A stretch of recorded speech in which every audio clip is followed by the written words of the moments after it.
मेरे प्यारे बच्चों, आज के क्लास में आपके लिए हम लेकर आए हैं संस्कृत की पुस्तक का चतुर्थ पाठ। शीर्षक है संस्कृत साहित्य लेखिका।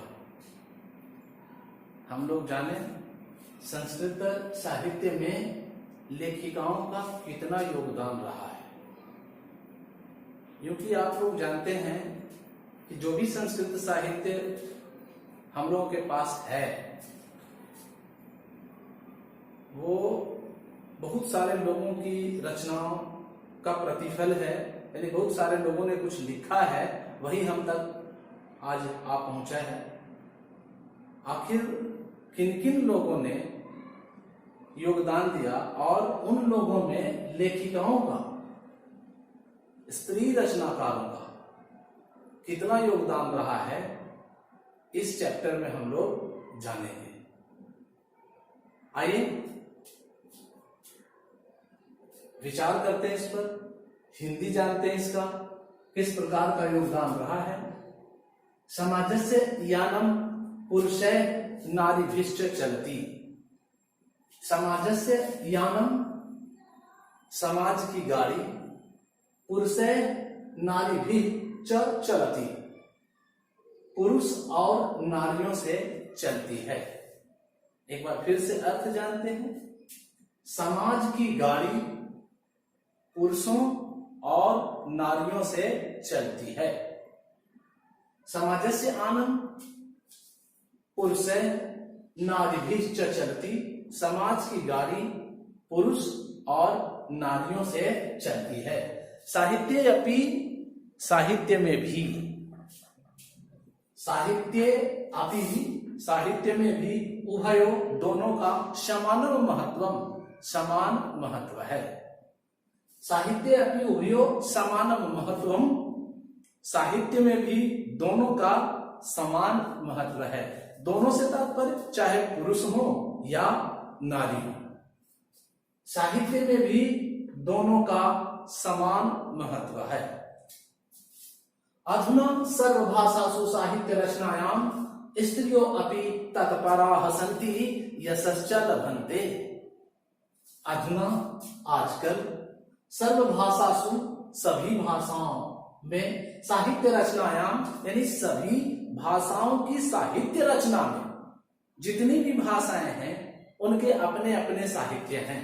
तो सभी भाषाओं की साहित्य रचना में अधुना आजकल सर्वभाषासु साहित्य रचनायाम, चाहे तो इतने दूर का एक साथ अर्थ कर सकते हैं कि आजकल सभी भाषाओं की साहित्य रचना में स्त्रियों अपि तत्पराः सन्ति। स्त्रियां भी तत्पर हैं, रचना करने में लगी हुई हैं।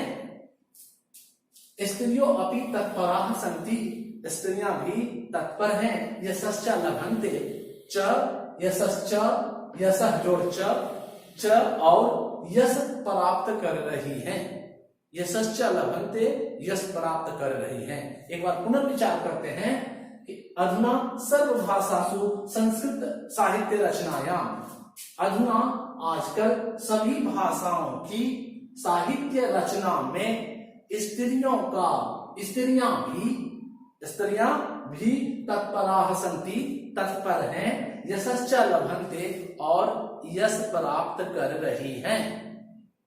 फिर से देख लेते हैं।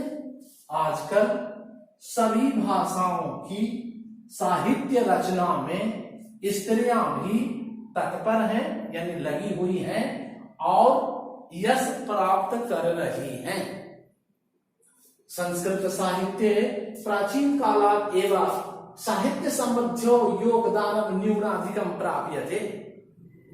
संस्कृत साहित्य में प्राचीन कालात् एव, प्राचीन कालादेव, प्राचीन कालात् जोड़ एव, प्राचीन काल से एव मीन्स ही, प्राचीन काल से ही साहित्य समृद्ध, साहित्य की समृद्धि में उनका योगदान न्यूनाधिकम कमोबेश प्राप्यते, मिल रहा है, प्राप्त हो रहा है। संस्कृत साहित्य, जैसा कि अभी आपने जाना कि सभी भाषाओं की साहित्य की रचना में स्त्रियां लगी हुई हैं, यश प्राप्त कर रही हैं। तो उसी के बाद आप आगे देखिए कि संस्कृत साहित्य में प्राचीन काल से ही, आज से नहीं, प्राचीन काल से ही साहित्य की समृद्धि में उनका योगदान न्यूनाधिकम कमोबेश प्राप्यते, मिल रहा है, मिलता रहा है। हिंदी एक बार फिर से देखते हैं। संस्कृत साहित्य में प्राचीन काल से ही साहित्य की समृद्धि में उनका योगदान कमोबेश मिलता रहा है। पाठ्येऽस्मिन् अति प्रसिद्धानां लेखिकानां एव चर्चा वर्तते, येन साहित्य निधि पूरणे तासां योगदानं ज्ञायेत। पाठ्येऽस्मिन्, इस पाठ में अति प्रसिद्धानां लेखिकानां, अत्यंत प्रसिद्ध लेखिकाओं की, अति प्रसिद्धानां लेखिकानां, अति प्रसिद्ध लेखिकाओं की एवं लेखिकानां एवं ही चर्चा वर्तते, चर्चा है, ये ना जिससे साहित्य निधि पूरणे, साहित्य के निधि खजाने को पूरा करने में, भरने में, तासाम उनके योगदान का ज्ञायेत पता चलता है, उनका योगदान पता चलता है कि उन लोगों ने साहित्य के खजाने को भरने में कितना योगदान दिया है। वंस मोर, पाठ्येऽस्मिन्, इस पाठ में अति प्रसिद्धानाम, अत्यंत प्रसिद्ध लेखिकानाम एवं लेखिकाओं की ही, इस पाठ में अत्यंत प्रसिद्ध लेखिकाओं की ही चर्चा वर्तते, चर्चा है, ये ना जिससे साहित्य निधि पूरणे, साहित्य के खजाने को भरने में, तासाम योगदानम, उनके योगदान का ज्ञायेत पता चलता है, उनका योगदान जाना जाता है, ये भी लिख सकते हैं, उनके योगदान का पता चलता है, ये भी लिख सकते हैं। आगे बढ़ते हैं बच्चों। विपुलम संस्कृत साहित्यम विभिन्नैः कविभिः शास्त्रकारैश्च संवर्धितम। विपुलम संस्कृत साहित्यम, विपुल विशाल संस्कृत साहित्य, विभिन्न कविभिः, भिन्न भिन्न कवियों, शास्त्रकारैश्च और शास्त्रकारों से संवर्धितम बढ़ा है। यानी आज जो इतना विशाल संस्कृत साहित्य है वो कवियों और शास्त्रकारों की देन है। इसको बढ़ाया किसने? कवियों ने या शास्त्रकारों ने। वंस अगेन, विपुलम संस्कृत साहित्यम, विशाल संस्कृत साहित्य, विभिन्न कविभिः, भिन्न भिन्न कवियों, शास्त्रकारैश्च और शास्त्रकारों के द्वारा संवर्धितम बढ़ाया गया है। वैदिक कालात् आरभ्य, वैदिक कालात् आरभ्य, वैदिक काल के प्रारंभ से, वैदिक काल के प्रारंभ से, शास्त्राणां काव्यानां च, शास्त्रों और काव्यों की, शास्त्राणां काव्यानां च, शास्त्रों और काव्यों की, रचने संरचने च, रचना और संरक्षण में, रचना करने में और उसको बचाने में, रचने संरचने च, रचना और संरक्षण में, यथा जैसे पुरुषा दत्तचित्ता अभवन, पुरुषों ने योगदान दिया, दत्तचित्ता अभवन, पुरुषों ने योगदान दिया, तथैव, और वैसे भी स्त्रियों का भी दत्तावधाना योगदान प्राप्यन्ते, मिलता रहा है, मिल रहा है। एक बार पुनः विचार करते हैं। वैदिक कालात् आरभ्य, वैदिक काल के प्रारंभ से, वैदिक काल के प्रारंभ से, शास्त्राणां काव्यानां च, शास्त्रों और काव्यों की, रचने संरचने च, रचना और संरक्षण में, यथा जैसे, पुरुषाः दत्तचित्ता अभवन, पुरुषों ने योगदान दिया, तथैव वैसे ही स्त्रियों का भी दत्तावधाना योगदान प्राप्यन्ते, मिलता रहा है। और एक बार देख लें, वैदिक काल के प्रारंभ से शास्त्रों और काव्यों की रचना और संरक्षण में जैसे पुरुषों ने योगदान दिया, वैसे ही स्त्रियों का भी योगदान मिलता रहा है। वैदिक युगे मंत्राणाम दर्शका न केवल ऋषय प्रत्युत ऋषिका अपि सन्ति। वैदिक युग में मंत्राणाम दर्शका, मंत्रों के रचनाकार, मंत्रों के दृष्टा, मंत्रों को बनाने वाले, रचने वाले। तो वैदिक युगे मंत्राणाम दर्शका, वैदिक युग में मंत्रों के रचनाकार न केवल ऋषि, ना केवल ऋषि थे। पुराने युग की बात है, जमाने पहले की बात है। तो ना केवल ऋषि थे प्रत्युत, बल्कि ऋषिका अपि सन्ति, ऋषिकाएं भी हैं, यानी ऋषि पत्नियां भी हैं। अभी कहा कि पुराने युग की बात है, तो वहां हम था कर सकते हैं, भूतकालिक प्रक्रिया है। वंस अगेन, वैदिक युग में मंत्रों के रचनाकार ना केवल ऋषि थे, बल्कि ऋषिका अपि सन्ति, बल्कि ऋषि पत्नियां भी थी।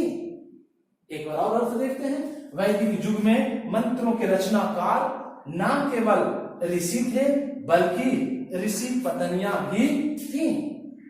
ऋग्वेदे चतुर्विंशति अथर्ववेदे च पंच ऋषिका मंत्र दर्शन वत्यो निर्दिश्यन्ते यथा यमी अपाला उर्वशी इंद्राणी बागंभृणी इत्यादि।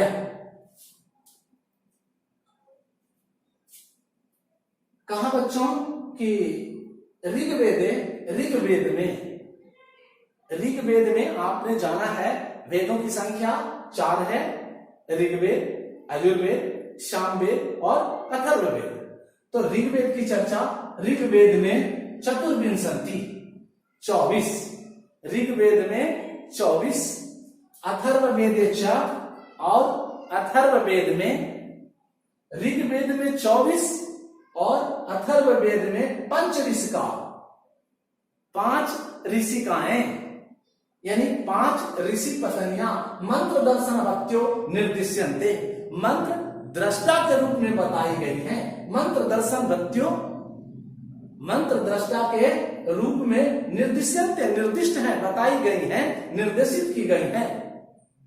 यानी एक बार पुनः वापस आते हैं। ऋग्वेद में 24 और अथर्ववेद में 5 ऋषिकाएं। वंस अगेन, ऋग्वेद में 24 और अथर्ववेद में 5 ऋषि पत्नियां मंत्र दर्शन वत्यो निर्दिश्यन्ते, मंत्र दृष्टा के रूप में बताई गई हैं। यथा यमी, जैसे यमी नाम है ऋषि पत्नी का, यमी, अपाला, उर्वशी, इंद्राणी, एक छूट गया बच्चों, बागंभृणी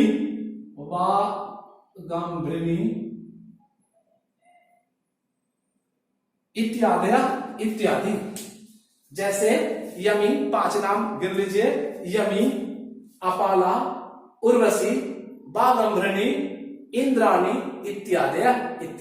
यानी 5 ऋषि पत्नियों की चर्चा है। एक बार पुनर्विचार करते हैं कि ऋग्वेद में चतुर्विंशति, ऋग्वेद में 24, अथर्ववेद में 5 और अथर्ववेद में 5 ऋषिकाएं या ऋषि पत्नियां मंत्र दर्शन वत्यो, मंत्र दृष्टा के रूप में बताई गई हैं। यथा, जैसे यमी, अपाला, उर्वशी, बागंभृणी इत्यादि।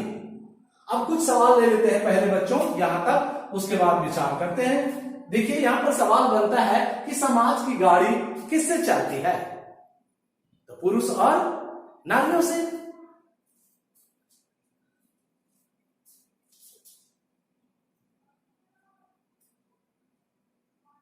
विशाल संस्कृत साहित्य किसके द्वारा बढ़ाया गया? कवियों और शास्त्रकारों के द्वारा। अगला है कि ऋग्वेद में कितनी लेखिकाओं की चर्चा है? तो आप समझ सकते हैं 24 है। अथर्ववेद में कितने मंत्र दृष्टाओं की चर्चा है? 5 है बच्चों। कौन कौन है? बोला यमी, अपाला, उर्वशी, इंद्राणी, बागंभृणी, ये 5 हैं। आगे बढ़ते हैं। बृहदारण्यक बृहदारण्यक उपनिषद में। पिछले क्लासों में मैंने आपको बताया उपनिषद के बारे में।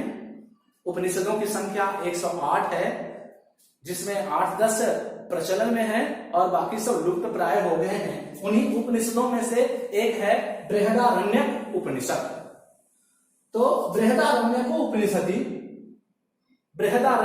उपनिषद में याज्ञवल्क्य पत्नी, याज्ञवल्क्य की पत्नी मैत्रेयी, याज्ञवल्क्य की पत्नी मैत्रेयी दार्शनिक रुचिमती वर्णिता, दार्शनिक रुचिमती के रूप में वर्णित है, बताई गई है, वर्णित है याम, जिन्हें याज्ञवल्क्य आत्म तत्वम शिक्षयति, आत्म तत्व की शिक्षा देते हैं।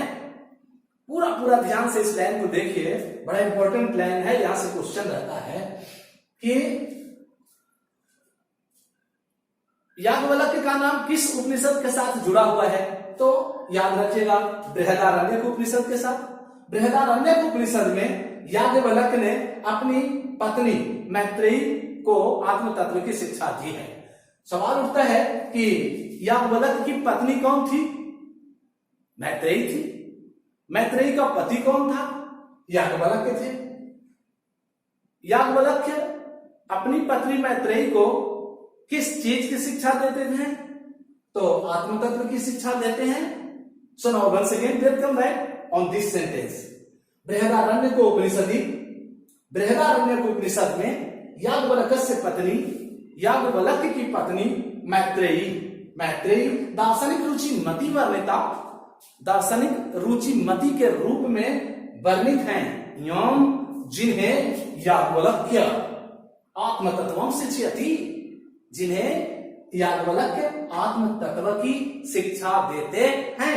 याद रहेगा, बृहदारण्यक उपनिषद में याज्ञवल्क्य की पत्नी मैत्रेयी दार्शनिक रुचिमती के रूप में वर्णित हैं, जिन्हें याज्ञवल्क्य आत्म तत्व की शिक्षा देते हैं। जनकस्य सभायाम शास्त्रार्थ कुशलागार्गी वाचकमपि तिष्ठन्ति स्म।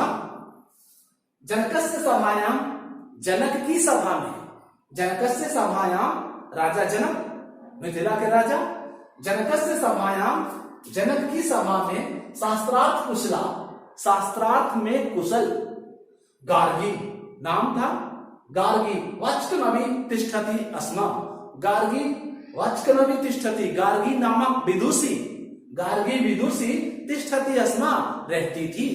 तो एक और संस्कृत लेखिका का नाम यहां गया गार्गी। अभी आपने मैत्रेयी का नाम सुना था। वंस अगेन, या जनकस्य सभायाम, जनक की सभा में शास्त्रार्थ कुशला गार्गी, शास्त्रार्थ में कुशल गार्गी नामक विदुषी रहती थी। गार्गी वाचकमपि तिष्ठति स्म, गार्गी नामक विदुषी, गार्गी विदुषी रहती थी। फिर से सुनते हैं कि जनक की सभा में कौन रहती थी? क्या नाम था? गार्गी। गार्गी कौन थी? विदुषी। विदुषी का पुल्लिंग रूप क्या होगा? विद्वान। तो वो गार्गी कैसी थी? शास्त्रार्थ में कुशल थी। सुनाओ वंस अगेन, जनक की सभा में शास्त्रार्थ में कुशल गार्गी नामक विदुषी रहती थी। महाभारते अपि, महाभारत में भी जीवन पर्यंतम, जीवन भर वेदांत अनुशीलन पराया सुलभाया वर्णनम लभ्यते। महाभारते अपि, महाभारत में भी जीवन पर्यंतम, जीवन भर वेदांत अनुशीलन पराया, वेदों का अनुसरण करने वाली स्त्रियों का वर्णन सुलभाया लभ्यते, आसानी से मिलता है। महाभारते अपि, महाभारत में भी वेदांत अनुशीलन पराया, वेदों का अनुसरण करने वाली स्त्रियों का सुलभाया आसानी से, वर्णन लभ्यते मिलता है, प्राप्त होता है। फिर से अर्थ सुनते हैं कि महाभारत में भी जीवन भर वेदों का अनुसरण करने वाली स्त्रियों का वर्णन आसानी से मिलता है।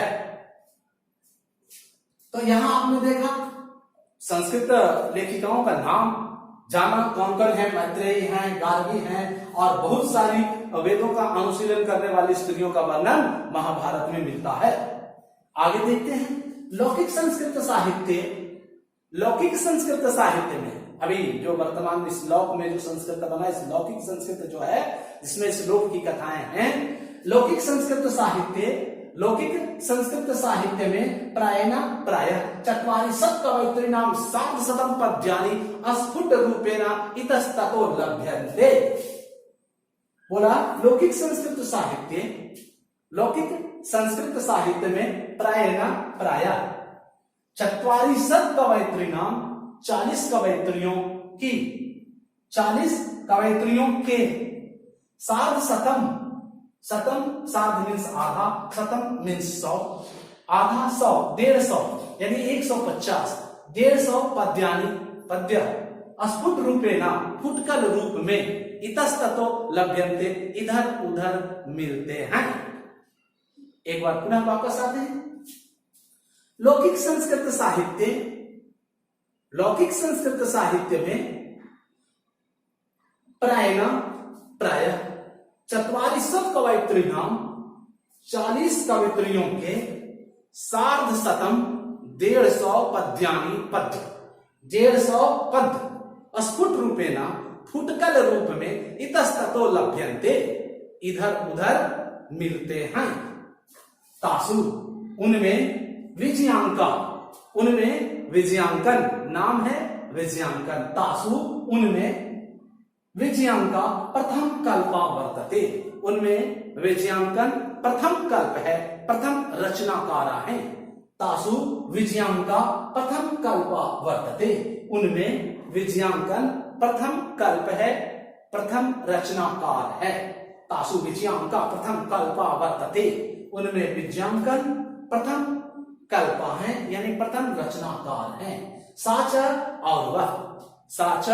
और वह श्याम वर्ण आसीत इति पद्येना अनेना स्फुटी भवति। साच और वह श्याम वर्ण आसीत इति, और वह श्याम वर्ण की आसीत थी, और वह श्याम वर्ण की थी। साच और वह श्याम वर्ण आसीत थी, श्याम वर्ण की थी, सांवले रंग की थी। इति ऐसा पद्येना अनेना यानी इस पद से स्फुटी भवति स्पष्ट होता है। और वह सांवले रंग की थी, श्याम वर्ण की थी, ऐसा इस पद से स्पष्ट होता है। अब वो पद क्या है देखिए, नीचे श्लोक है दिया हुआ। नीलोत्पल दल श्यामां विजयांकां जानतां बथैव दंडिना प्रोक्ता सर्व शुक्ला सरस्वती। श्यामा नीला उत्पल कमल दल पंखुड़ियां, नीलोत्पल दल श्यामां श्यामला, नीले कमल की पंखुड़ियों के समान श्याम रंग वाली, सांवले रंग वाली को विजयांकां जानतां विजयांकन जानिए। नीलोत्पल दल श्यामां विजयांकां जानतां, नीले कमल की पंखुड़ियों के समान सांवली रंग वाली को या सांवले रंग वाली को विजयांकां जानता, विजयांकन जानिए। व्रतैव दंडिना प्रोक्ता, दंडी ऋषि का प्रोक्ता कहना, विशेष रूप से कहना, व्रतैव बेकार है। सर्व शुक्ला सरस्वती की सबसे सुंदर सरस्वती है। विजयांकन कम नहीं थी, सांवले रंग की थी, तो दंडी ऋषि का यह कहना बेकार है कि सबसे सुंदर सरस्वती है सर्व शुक्ला सरस्वती। वंस अगेन, नीलोत्पल दल श्यामां विजयांकां जानता व्रतैव दंडिना प्रोक्ता सर्व शुक्ला सरस्वती। नीले कमल की पंखुड़ियों के समान सांवले रंग वाली को विजयांकन जानिए। और दांडी ऋषि का यह कहना व्यर्थ है, बेकार है कि सबसे सुंदर सरस्वती है। तो बच्चों आज के वीडियो में इतना ही। फिर हम अगले वीडियो में शेष भाग लेकर आपसे मिलते हैं। तब तक के लिए धन्यवाद।